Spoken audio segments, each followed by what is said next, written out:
Ngayong araw guys, gagawa tayo ng salad.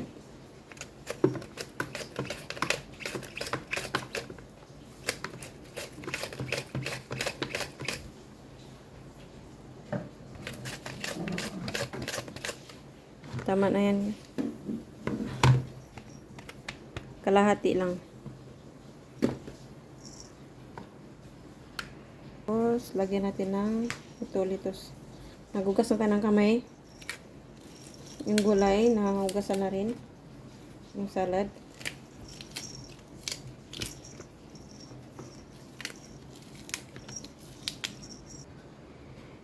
Si Honey guys, yung anak ko, hindi yan kumakain ng gulay. Pero, kapag ginagawa ko siya ng ganito, kumakain siya.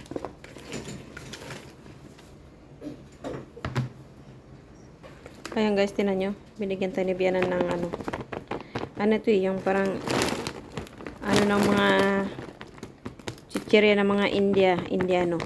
Sarap siya. Lagyan na natin ng tuna. Kunti lang ba? Malasa-lasa kunti. Tapos lagyan natin ng mayo. Kunti. Isang kutsara. May isang kutsara. Ayan. Ay, sayang. Ayan. Tapos, lagyan natin ito.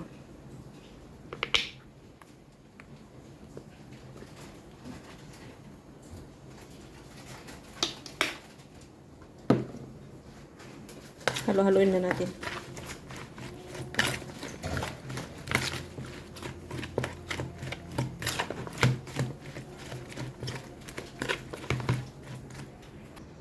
Ito na siya guys. Ready na. Pwede nang kainin.